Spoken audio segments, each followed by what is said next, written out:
मैं आप सभी का स्वागत करती हूँ हमारे official YouTube channel maths Marvel academy में। मैं वैष्णवी मैथ्स मार्वल एकेडमी की student and I scored 81.6% in 12th in this year by maths stream, and I am also the topper of OPM Higher Secondary School.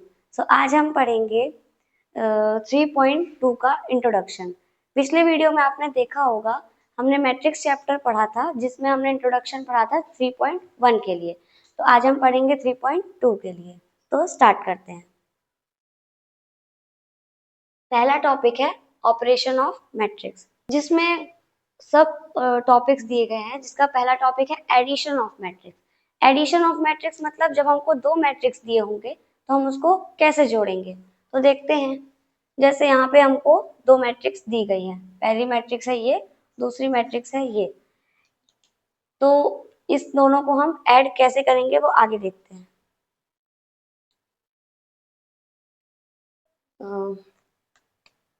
Matrix दिखाइए बस।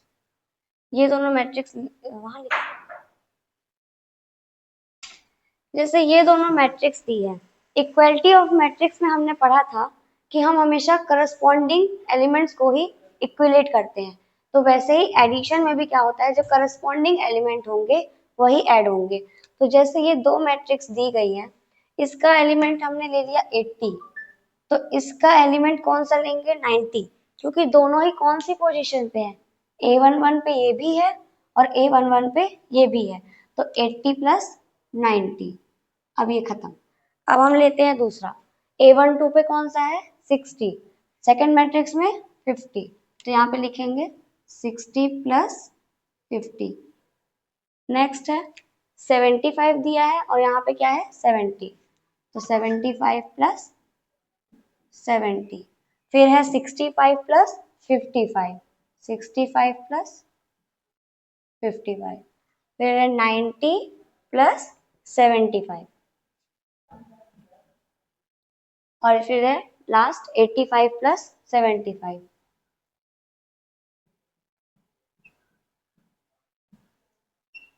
ये है first step addition का। Next step कुछ नहीं करना है, बस इन्हीं को हमको जोड़ के मैट्रिक्स के फॉर्म में लिख देना है। जैसे देखिए, जैसा मैंने बताया वैसे यहाँ पे भी लिखा हुआ है। हमने एडिशन ऑफ मैट्रिक्स पढ़ा, लेकिन उसमें कुछ कंडीशन भी थी। जैसे इसमें दिया है, एग्जाम्पल है, ये 2/2 का मैट्रिक्स है और ये 2/3 का।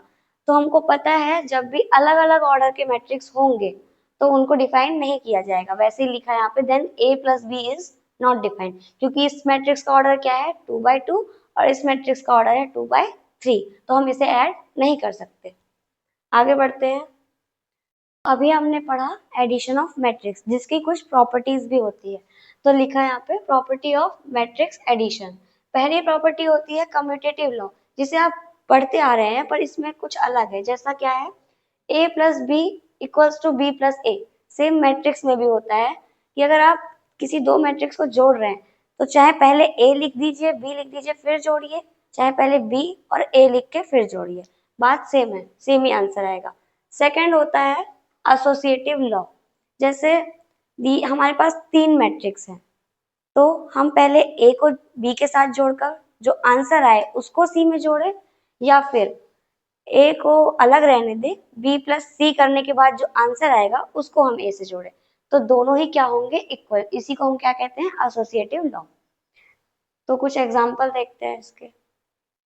पहला कम्यूटेटिव लॉ के लिए, मान लिया हमारे पास दो मैट्रिक्स हैं 2 1 5 6 और एक मैट्रिक्स है 2 4 6 1।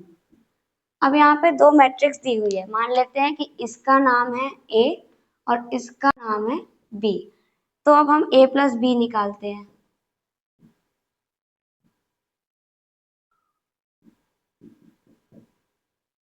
A प्लस बी हमने कैसे निकालते हैं वो पहले ही सीख लिया है।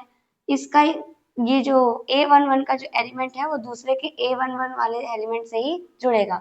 तो 2 प्लस 2, तो मैं डायरेक्ट लिखती हूँ 2 प्लस 2 क्या होता है 4, 1 प्लस 4 5, 5 प्लस 6 11 और 6 प्लस 1 7। तो ये हमने देखा a प्लस बी, और कम्यूटेटिव लॉ क्या कहता है कि जो a प्लस बी है वो b प्लस ए के इक्वल होना चाहिए। तो देखते हैं होता है या नहीं। b प्लस ए, तो पहले b लिखा है तो पहले b मैट्रिक्स को 2 1 2 4 6 1 प्लस a 2 1 5 6, इसको जोड़ेंगे तो हमारा आंसर क्या आ जाएगा b प्लस ए में 2 प्लस 2 4, 4 प्लस 1 5, 6 प्लस 5 11 और 1 प्लस 6 7। तो देखिए यहाँ भी a प्लस बी वही आया है जो यहाँ पे b प्लस ए आया है। इसका मतलब कम्यूटेटिव लॉ सही है, a plus B equals to B plus A होता है। तो अब बढ़ते हैं एसोसिएटिव लॉ की तरफ। उसका एग्जाम्पल देना था एसोसिएटिव का।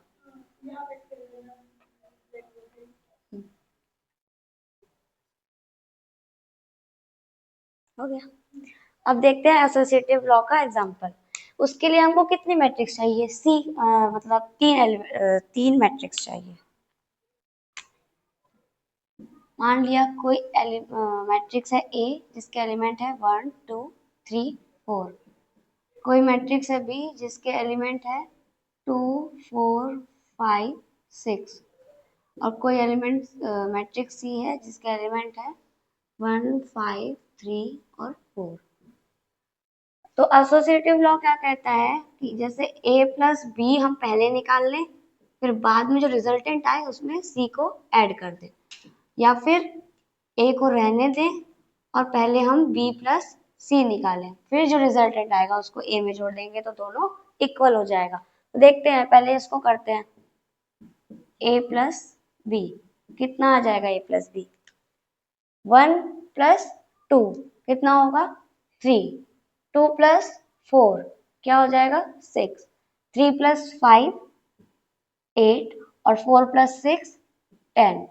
तो ये आ गया हमारा a प्लस सी। अब इसी में हमको क्या जोड़ना है? c जोड़ना है। तो c की मैट्रिक्स क्या है? 1 5 3 4। तो यहाँ पे लिख देते हैं a प्लस बी प्लस सी। अब निकालते हैं, ये जो a प्लस बी का रिजल्टेंट आ गया, अब हमने c को लिख दिया, अब इन दोनों को जोड़ देंगे। 3 प्लस 1 4, 6 प्लस 5 11, 8 प्लस 3 11 और 10 प्लस 4 14। अब ये तो हमारा लेफ्ट हैंड साइड आ गया। अब हम राइट हैंड साइड निकालते हैं। राइट हैंड साइड के लिए हमको पहले b प्लस सी निकालना होगा।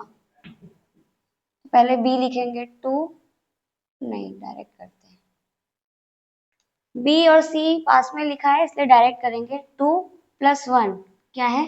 3, 4 प्लस 5 9, 5 प्लस 3 8 और 6 प्लस 4 10। ये आ गया हमारा b प्लस सी, जिसमें हमको अब a को जोड़ना है। तो यहाँ पे लिख देते हैं a प्लस, इसमें ब्रैकेट लगा दिया, तो 3 9 क्या था, जोड़ लूंगी, ठीक है।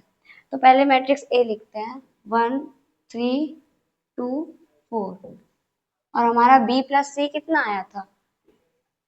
3 आया था, 9 8 और 10। तो अब इन दोनों को जोड़ते हैं। 1 प्लस 3 4, 2 प्लस 9 11, 3 प्लस 8 11 और 4 प्लस 10 14। तो देखिए प्रूव हो गया, LHS इक्वल्स टू RHS। इसी को हम क्या कहते हैं? Associative law. तो बढ़ते हैं नेक्स्ट टॉपिक की तरफ। नेक्स्ट टॉपिक है मल्टीप्लिकेशन ऑफ मैट्रिक्स। हमने एडिशन पढ़ लिया, अब आते हैं मल्टीप्लिकेशन की तरफ।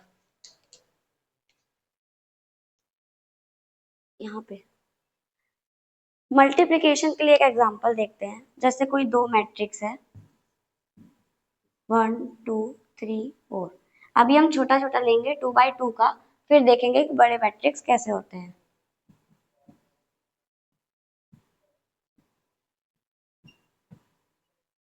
अभी तक हमने पढ़ा है कि जो करस्पॉन्डिंग एलिमेंट्स होते हैं उन्हीं से हम एडिशन या फिर इक्वलिटी करते हैं, पर इसमें ऐसा नहीं होता है। इसमें हम पहली रो का मल्टीप्लाई पहले कॉलम से करवाते हैं, फिर जब इसका हो जाता है तो पहली रो का मल्टीप्लाई सेकेंड कॉलम से करवाते हैं। तो ऊपर का खत्म, फिर हम दूसरी रो का मल्टीप्लाई पहले कॉलम से करवाते हैं, और फिर जब ये हो जाता है तो दूसरी रो का मल्टीप्लाई सेकेंड कॉलम से करवाते हैं। तो देखते हैं कैसे करते हैं।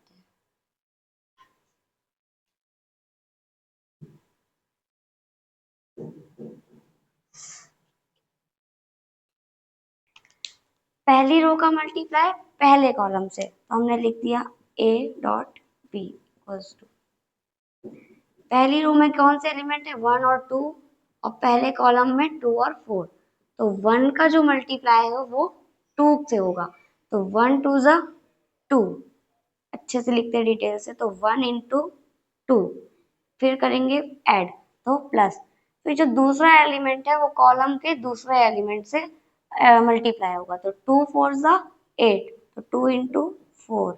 अब नेक्स्ट स्टेप क्या है, पहली रो का पहले कॉलम से होने के बाद पहली रो का दूसरे कॉलम से करेंगे, तो 1 का मल्टीप्लाई 3 से करेंगे और फिर ऐड कर देंगे 2 का मल्टीप्लाई 5 से। अब फर्स्ट रो खत्म, अब चलेंगे सेकंड रो की तरफ, 3 का मल्टीप्लाई 2 से, तो 3 इंटू 2 प्लस 4 का मल्टीप्लाई 4 से, फिर फर्स्ट कॉलम खत्म हो गया, तो अब सेकंड रो का मल्टीप्लाई सेकंड कॉलम से, 3 का मल्टीप्लाई 3 से और 4 का मल्टीप्लाई 5 से। ये है पहला स्टेप। दूसरे स्टेप में क्या करेंगे, 2 1 जा 2 हो गया, 2 प्लस 2 4 जा 8, 3 1 जा 3 प्लस 2 5 जा 10, 3 2 जा 6 प्लस 4 4 जा 16, और 3 3 जा 9 प्लस 4 5 जा 20। अब बस कुछ नहीं करना है, बस ऐड कर देना है, तो 8 और 2 कितना हो जाएगा 10, 3 और 10 कितना हो गया 13, और 16 और 6 हो जाएगा 22, और 20 और 9 कितना हो जाएगा 29। बस इतना ही था, इसी को हम कहते हैं मल्टीप्लिकेशन ऑफ मैट्रिक्स। तो नेक्स्ट टॉपिक का नाम है property of a multiplication of matrix. जैसे हमने एडिशन के बाद एडिशन की प्रॉपर्टी पढ़ी थी, वैसे मल्टीप्लिकेशन के बाद उसकी प्रॉपर्टी पढ़ेंगे। पहली प्रॉपर्टी इसमें भी वही, the associative law. Associative law क्या था, उसमें a प्लस बी था, उसके बाद हम c को ऐड करते थे, और a को छोड़ के b प्लस सी को ऐड करते थे, तो इसमें क्या हो जाएगा, प्लस की जगह मल्टीप्लाई हो जाएगा और कुछ भी नहीं।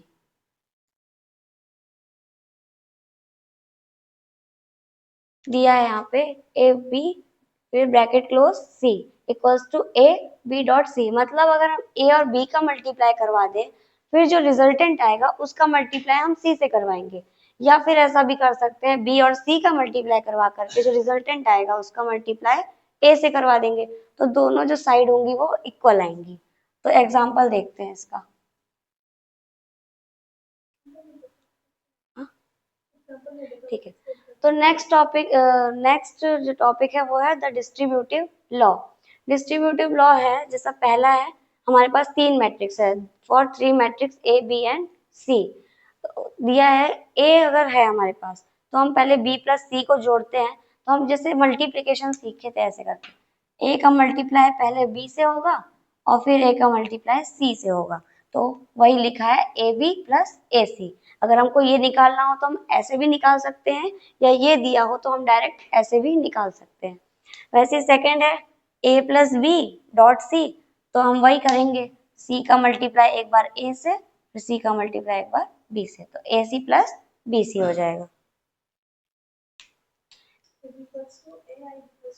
अब देखिए नेक्स्ट है the existence of multiplicative identity. इसमें लिखा है for every square matrix A, square matrix मतलब जिसमें रो और कॉलम इक्वल होते हैं, तो for every square matrix A there exists an identity matrix of same order such that IA equals to AI equals to A।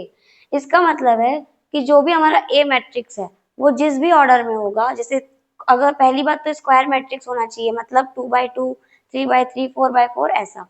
उसके बाद जो identity matrix होगी, अगर हमको किसी क्वेश्चन में आइडेंटिटी मैट्रिक्स को फॉलो करना है तो हमको जिस ऑर्डर की मैट्रिक्स दी होगी हम उसी ऑर्डर का आइडेंटिटी मैट्रिक्स लेंगे। और आइडेंटिटी मैट्रिक्स क्या होता है, जिसके जो डायगोनल एलिमेंट हो वो 1 हो और बाकी जो एलिमेंट होंगे वो 0 होंगे। तो ये कौन सा ऑर्डर का मैट्रिक्स है? 3 by 3 का। तो अगर क्वेश्चन में 4 by 4 की मैट्रिक्स दी है तो हम लोग आइडेंटिटी मैट्रिक्स में 4 by 4 की आइडेंटिटी मैट्रिक्स लेंगे। अगर क्वेश्चन में 2 by 2 की मैट्रिक्स दी है तो हम आइडेंटिटी मैट्रिक्स में क्या लेंगे? 2 by 2 की लेंगे। नेक्स्ट, जितना भी अभी इस वीडियो में मैंने पढ़ाया है वो 3.2 के लिए काफी है। अब नेक्स्ट वीडियो में हम पढ़ेंगे 3.3 का इंट्रोडक्शन। और अगर आपको वीडियो अच्छी लगी हो तो लाइक करें, सब्सक्राइब करें एंड शेयर करें। Thank you.